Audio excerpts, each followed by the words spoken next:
Excellent. Gary, welcome back to Science Behind the Glass. Honoris guest in Science Behind the Glass. And then we are coming back for the third part because this hasn't ended.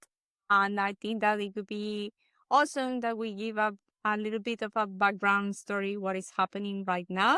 Yeah. Talking also that when law fails the planet and the war, nuclear fears, and the and not mentioned in many news, but the ecocide that is happening also in Iran and is affecting everyone. So thank you, Gary, for accepting this invitation.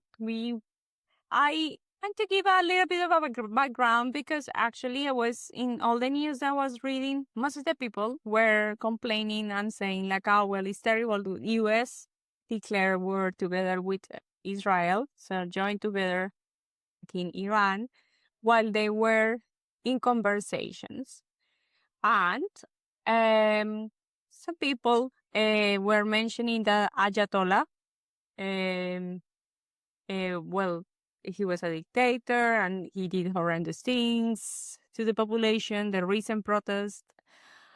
But also we have to mention, I think that go back a little bit in 1953, when actually Iran had a democratic elected secular that his name, the prime minister name was Mossadegh. And his purpose was, one of the purpose that he wants to do for his people was to own the oil. But Yes. UK disagree and US joined forces and then he was overthrown. And then all this led to different conflicts and then it was an opportunity also for who was in the regime, Ayatollah, to change completely the Iran history. This is a bit of a rush, but I'll be giving a little bit of a context. Yes. So, what's happening? What's happening? Things have gotten, I think, even more complicated since the last time we spoke, and it wasn't that long ago. And it's going to be enormously difficult if we're looking at the law. It's going to be enormously difficult to get the legal process involved here. None of these countries are members, for example, of the International Criminal Court, with one small exception, and that's Cyprus. So the attack on Cyprus by Iran could give the International Criminal Court jurisdiction over Iran, but I think only for the attack on Cyprus. But it was aggression, so that would be an international crime. And it was, look, while it was an attack on a military base, there were civilians there as well. So I'd like to be more sure of what I'm saying, but it's still very confusing. But like I said, that's the only country, really, that is a member of the ICC. None of the other countries in the region are members. Israel's not a member. The U.S. is not a member. Turkey is not a member. The only country in the region at all that's close to that is a member of Afghanistan, but nobody at the moment is attacking Afghanistan. That's because Afghanistan and Pakistan are engaged in their own war. It really gets complicated. The other thing that could invoke international legal jurisdiction is in respect of Iran in particular, is the Iranian attacks on vessels, commercial vessels, using the Straits of Hormuz. There have been 3 attacks on 3 vessels. One of them was a vessel that's flagged in Thailand, but Thailand's not a member of the International Criminal Court. But an attack on a vessel that is flagged in a particular country, that flagging effectively means that jurisdiction in total has been attacked. So, for example, if they were to either mine or put a missile into a ship from, let's say, Germany, that would give the ICC jurisdiction in respect of that particular crime. So it's very, very messy at the moment. Very messy. But I have a question. You mentioned last podcast that it doesn't need to be a member of the ICC to be True. prosecuted. Yes. For the international law. So what was happening is that they were having a talk in the UN with Iran related with the enrichment of uranium, right?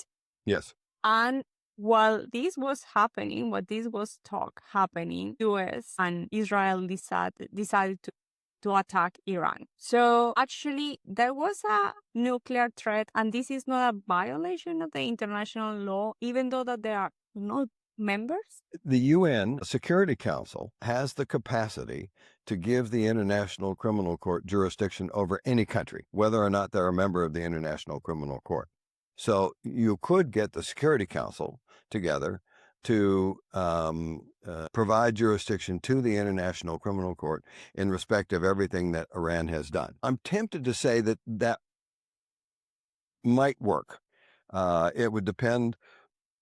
The UK would go along with that. France would go along with that. The US, of course, would go along with that. That's three of the permanent members of the UN Security Council, which have a veto. Would Russia and China go along with that? That's really hard to predict. To some extent, Russia and Iran are allies of sorts. And in fact, Iran has been manufacturing weapons for Russia to use against the Ukraine. I don't know. I can't really predict whether Russia and China would go along with it. If, on the other hand, you had a resolution before the Security Council which took in everybody that said, all right, the U.S. is not a member, Israel is not a member, Iran is not a member, we, the UN Security Council, are going to give the International Criminal Court jurisdiction over all three to prosecute whatever war crimes or crimes against humanity have been allegedly committed by any of the three countries in any of those various jurisdictions.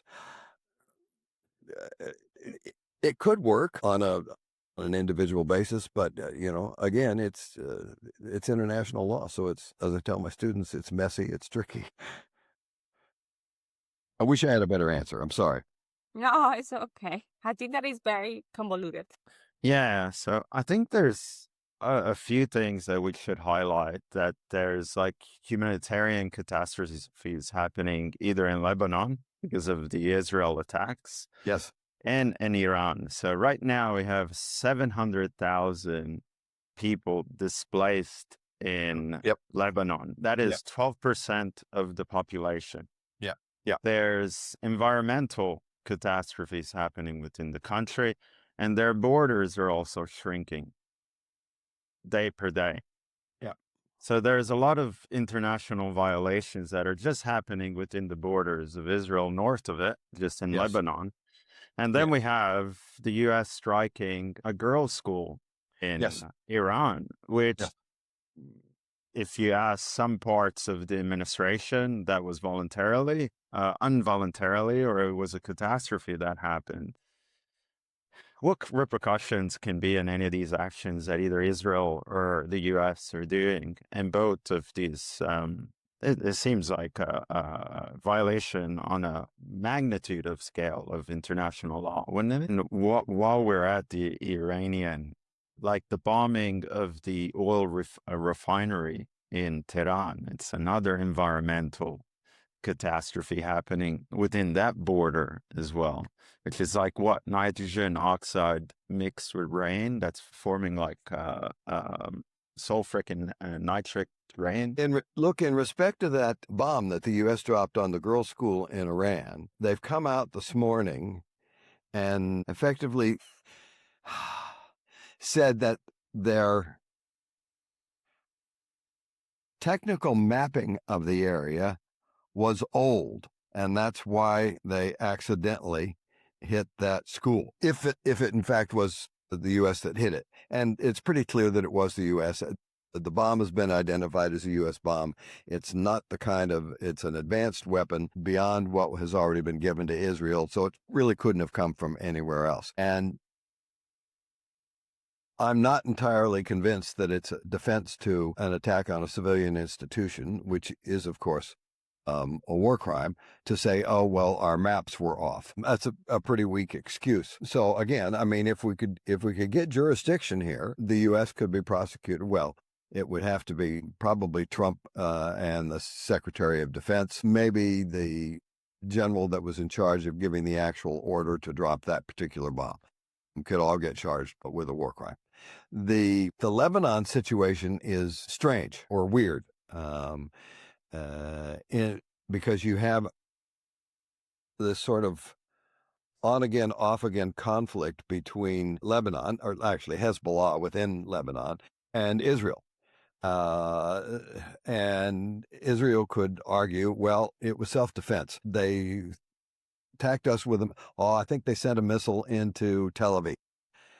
And so this is our response, and our response is effectively to, bomb the hell out of all of southern Lebanon and anywhere that we think Hezbollah leadership is headquartered, because they had a hotel just because there were supposedly two or three Hezbollah members staying in or meeting in this particular hotel. That's an attack on a civilian installation as well. And just because, and there's this rule about proportionality, can you bomb a whole hotel and kill 100 civilians in order to maybe kill two leaders of Hezbollah? Proportionality applies? I don't think so. But again, we've got no jurisdiction until we can figure out a way to get jurisdiction. The only other thing I can think of here in respect, additionally, in addition to the hotel, Israel has been targeting they've been doing what they did in Gaza, which is targeting ambulances. So, and they've killed already 14 ambulance drivers, which is very problematic. Yeah, I might just chip in because I'm just reading like on the ground news in Iran. So we also have to bear in mind that the people of Iran have been without internet. There is a complete blackout since the end of February. Prisons are without water, without basic facilities. There's airstrikes, and there's no shelter for people. And they don't have information. There's no place for them to go either. Absolutely. How is this warfare being carried in a humane way? It's not. And while it's going on, what's happening in Gaza is being neglected. It's still happening in Gaza as well. There are airstrikes every day, despite a supposed ceasefire. There are airstrikes every day in Gaza. Well, the Canadian Prime Minister, Carney, was talking about the collapse of the international rules-based order. I'm not sure that it's entirely collapsed, but you've got a problem in that probably the most powerful country in the world is being led by somebody who has absolutely no concern for any rules-based order, whether it's the international rules-based order or the domestic one. He's gone to war with Iran without any congressional approval. That's illegal. But, so far Congress has been unwilling to enforce their right in terms of under the War Powers Acts. So you've got a big problem. And at the moment, I can't see any way for the International Criminal Court to get involved. What you could do, perhaps, is get the International Court of Justice involved. One country could take all of these people off to the International Court of Justice and allege a whole lot of violations, and then you would get the International Court of Justice issuing an opinion, which might do some good, but it might just be ignored. And I'm looking at Linda. I'm looking at Linda's face. She's getting sadder and sadder and sadder as I keep talking. So I better shut up. Yeah, I just got one remark on that. Like, would it change anything? Because yesterday the Pentagon reportedly considered deployment of special forces in Tehran to capture enriched uranium. Yes. What triggers if there's deployment like special forces, which will be just an operation going in, so it isn't military invasion as per se? Yeah. Which the U.S. have been doing since, like past all the Iraq and Afghanistan wars, just been special forces and operations, or like Blackwater contractors going in and just doing military strategic operations as per se. Well, you ask tough questions too. I think I'm going to guess and say, there's talk of it. I think ground troops are unlikely. You've got 150,000 Revolutionary Guard troops in Iran. So it's not just a battalion or a division of special forces to go in and do what it is that they want to do. And I wouldn't be surprised even if a few Republicans didn't switch over and say, wait a minute, we better consider the War Powers Acts here and let Congress decide whether we're going to put, as they say, boots on the ground. Look, I'm not saying it couldn't happen, because the current administration is so unpredictable, from not just day to day, but minute to minute. You don't know what it's going to do. This morning, the war's going to be over in a couple of days. That was Trump talking at the airport, I think. And then also that led us to that U.S. Trump didn't ask permission to the Congress, right? And they don't have he initiated the conflict without any permissions to start this war. True. So can someone stop this war, at least from the part of the U.S., or he just can't just keep going and doing whatever he wants to do? Again, I mean, the Security Council could act, but, you've got a veto sitting right there in the middle of the Security Council. The justification for their action is, or the U.S. action is what we would call one of preventive self-defense. And there's a difference between preventive self-defense and anticipatory self-defense. Anticipatory self-defense happens when you can see, it's immediate. You can see an immediate problem. For example, I'll give you a good example, okay? The U.S. sends a whole fleet, including aircraft carriers and whatnot, filled with planes and other warships, parks it somewhere near the coast of Iran and says, we're going to blow you out of the water unless you come to the table and do this, this, and this. Iran takes a look at that and says, they're right there on the border. We've got an immediate threat. Okay, we're going to act first. That's anticipatory self-defense. And that is generally accepted by the international community. Preventive self-defense, though, is one that looks long range and says, oh, hey, if we don't act today, Iran is going to get nuclear weapons and intercontinental ballistic missile capability in 10 years. So we're going to act to prevent that by acting today, something that's going to happen way remotely down the road. And that was the U.S. Position. It's one of preventive self-defense. If we don't act, we're going to have a problem. Now, one of them, either the Secretary of State or the president, said, one said we're going to act because we think Israel's going to go to war against Iran. And the other one said, no, we're acting because we think Iran is going to go to war against Israel. That could be preventive or anticipatory self-defense if they've got enough information that, look, Israel's getting ready to go or Iran's getting ready to go, so we're going to attack somebody. That could be anticipatory self-defense, but it's messy. Really, again, it's messy, it's tricky, it's international stuff. Yeah, and then also they were talking about the nuclear threat and the International Atomic Energy Agency, and the director stated that the inspectors didn't found elements of systematic and structured program to manufacture nuclear weapons in Iran. Yeah. And he did confirm that Iran had enriched uranium at 60% purity, but is far beyond civilian energy needs.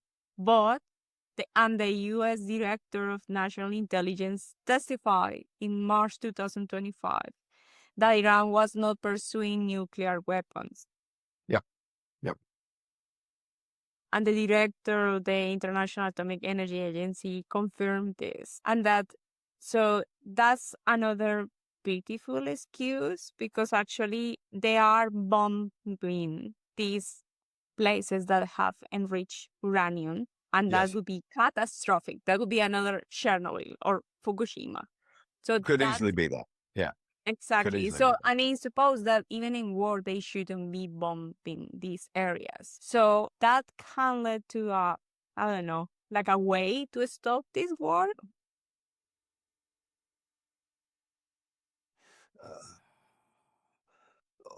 Possible. And again, we're sitting on a lot of data, but some of it we're just not sure of whether or not it's accurate.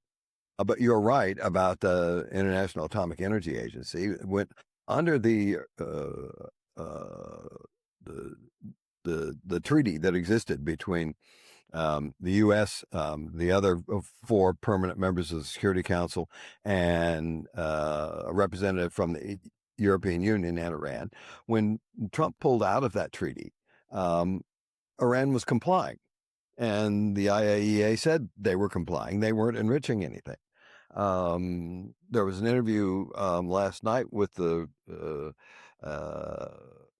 recently retired director of MI6 in the UK, and he said they haven't got enriched uranium. They didn't have enriched uranium. So we're looking at another one of those weapons of mass destruction scenarios that the U.S. used to go to war against Iraq. And there weren't any weapons of mass destruction. The former Secretary of State Colin Powell said, look, they lied to me, and I went to the UN and said, well, they got weapons of mass destruction. And they didn't. You hope that you don't bomb the wrong thing. I mean, Russia has faced that issue in terms of the Ukraine and has pretty much stayed away from whatever that nuclear power station is in the Ukraine because it doesn't want to unleash another Chernobyl either. But, our information about where things are, or at least where we think things are, in Iran is probably a little bit more sketchy than having a nuclear power station sitting out in the middle of the open.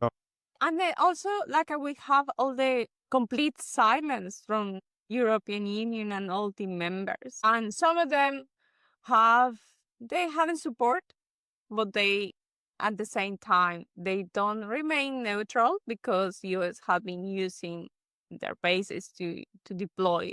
Yeah. There are, including Germany, France, including UK.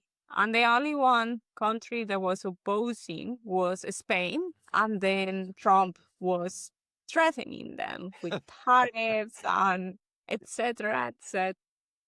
Look, you have to admit the fact Iran is a bad guy, a very bad guy. And so Western countries tend to sort of overlook the issues that may arise and go, well, Iran is a bad guy. Therefore, what we're doing is, well, we want to prevent Iran from being a bad guy. Maybe this will work. I don't know if it's going to work or not. Fortunately, none of the European powers, in particular France, none of them are providing offensive weapons. They're there supposedly to provide defensive capability, although the UK looks as though it's moving into the more offensive weapons area because it was a UK base in Cyprus that was attacked. But the rest of them are sort of sitting there saying, look, we're here to provide defense, but, you've got Australia's provision of a wedge tail, whatever a wedge tail is. It's a strategic aircraft that allows both the capacity to see incoming missiles and drones and provide some defense against those incoming missiles and drones. And Australia has sent one. I think two other European countries have also sent. One has Australia's went to the UAE. I think maybe Germany's went to Qatar. I can't remember exactly because it's changing so rapidly, minute by minute. It's hard to keep up with. But there are at least a couple of them there. Hopefully provide some sort of defensive assistance. It's a funny line. When does defensive assistance become offensive assistance?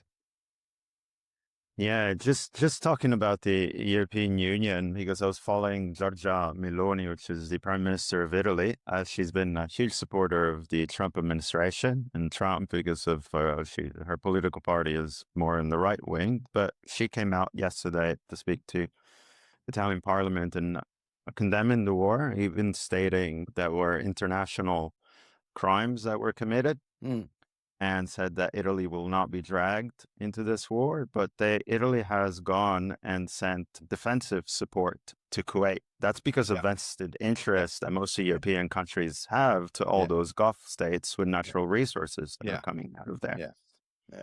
And that brings my next point is, most European leaders have stated some sort of not wanting to be dragged into this war in one sort or another, but they have vested interest into that region because of that strait that most of the oil production comes out of. What I found quite interesting is that I thought at the beginning that was, this whole operation was to kind of, because of the relations with China, to create like a choke point for oil not to be flowing over to China.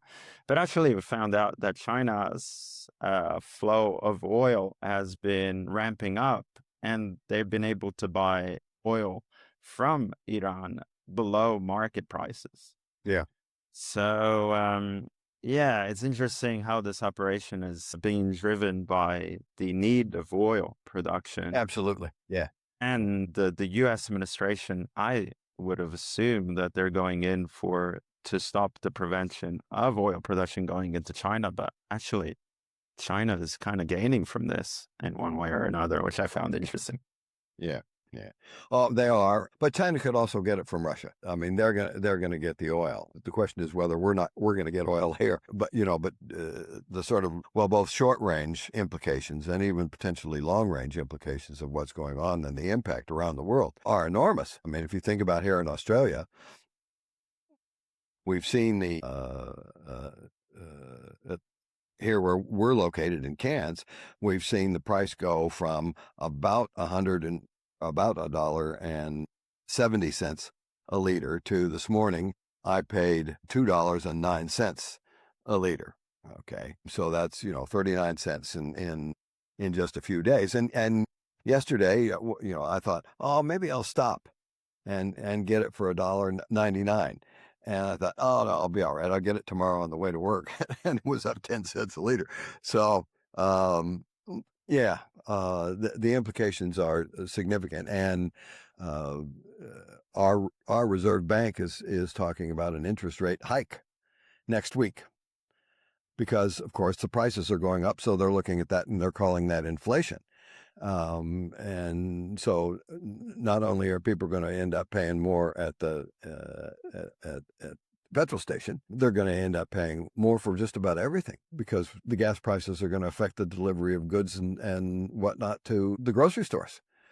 So we're going to pay more for that. And the farmers are in trouble. They can't get enough oil and or diesel to run their farming equipment. So, and we're not going to be the only ones. It's going to be true in the U.S. It's going to be true everywhere, that people are suffering that. It just wasn't well thought out.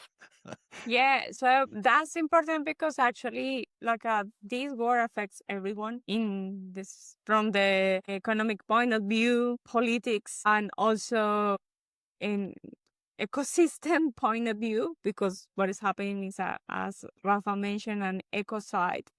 So all this has been on chain for these two bigger powers. So that's not another reason for actually trying to stop this war, and what mechanisms could work or something someone can appeal. Yeah, wouldn't it be nice? Gary's got a magic wand. I'll fix it.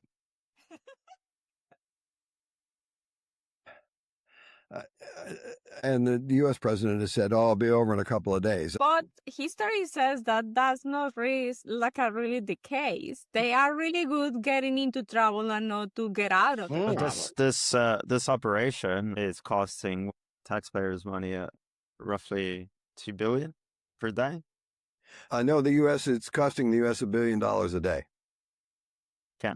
Which Yeah. there are already how many trillions in deficit. So that's interesting. That's all happening. Oh, yeah.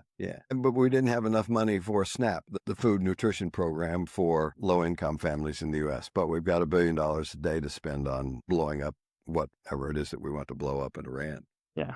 Actually, since we're all in Queensland in Australia, I just wanted to shift the anti-war protests. I don't know if you heard the new law that Queensland has passed in regards of hate speech, that some of the pro-Palestinian protests, they have one of their saying, which is from the river to the sea, and that's been considered to be hate speech, which is a criminal offense. It is, along with, globalize the Intifada.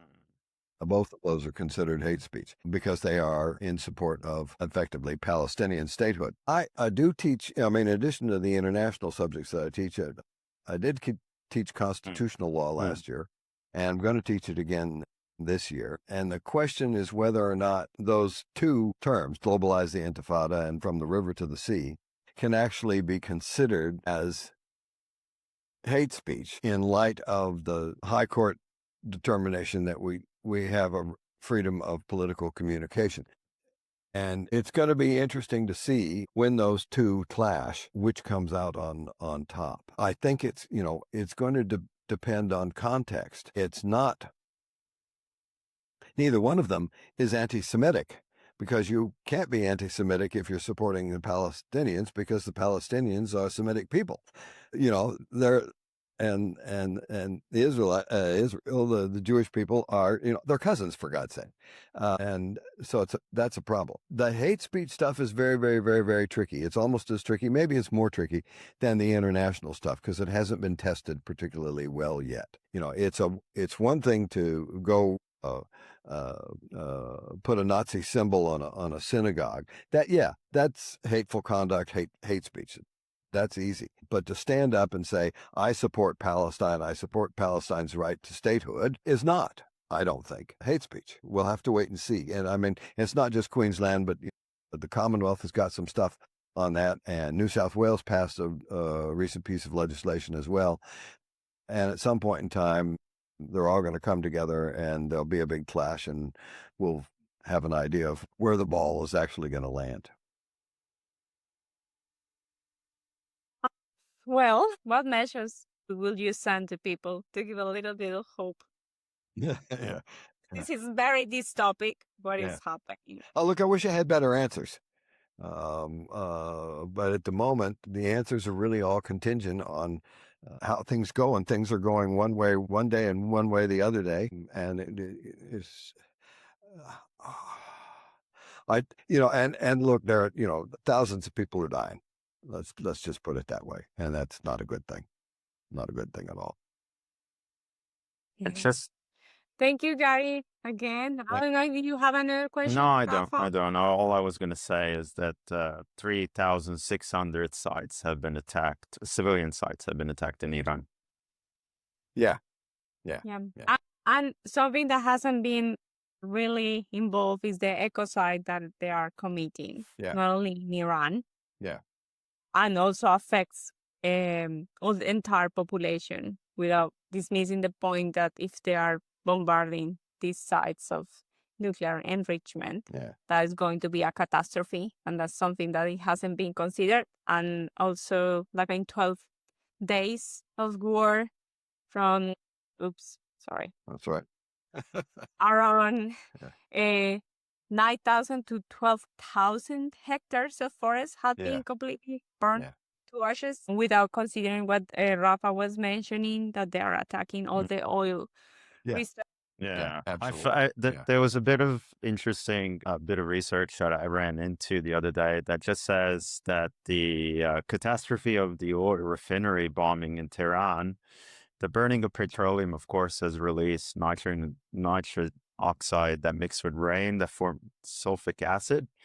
But if we take into contrast something that happened in the past, in the 1991 operation when Saddam burned Kuwait's oil well, that contributed to what became known as the Gulf War syndrome, where veterans developed chronic illness and cancer decades later. So there'll be a repercussion, I suppose, in the future for what has been unleashed in some of in those countries, I suppose. So, you're absolutely right. Yeah, and I mean, if you look, if you look at what's happened in Gaza, if Gaza had any wildlife habitat at all, it's gone. It's gone. So war is always a disaster for the environment, one way, shape, form, or another. This is just a different form, unfortunately. And for humans, because it's like we completely rely on nature. That's what we want to see. And it's like we said, the forests of Iran, but all these catastrophes when they attack those oil reserves and the effects that it has in the underground water, because Iran already had a problem with the water reserve. So they are in crisis also already because of the droughts. So this is a massive impact because it's not separated, right? Yeah. There are a multitude of problems, and issues. Yeah. Thank you, Gary, for your time, for explaining this to us. Let's hope that this doesn't continue. A pleasure to be back for part 3, and hopefully things don't get bad enough that you need me back for part 4. Hopefully not, Gary. Okay. Thanks, All right. Eric. Thank you very much. Science Behind the Glass is much more than a podcast. We are a bilingual science communication initiative that bridges the gap between science and the public through immersive storytelling and high-impact visual content. We offer video production for research, 360-degree virtual tours, educational video formats, and consulting in educational content design. If you are looking to expand the visibility of your research or connect with the diverse audiences, visit our website to learn more about our services for scientists who communicate. Remember that Science Behind the Glass is an independent project hosted by me, Linda Hernandez, and Daniel Esguerra, and in this occasion, Rafael Jordan. Don't forget to subscribe. Remember that your support helps us to continue with this podcast. And don't forget to share. Sharing is caring. See you next time.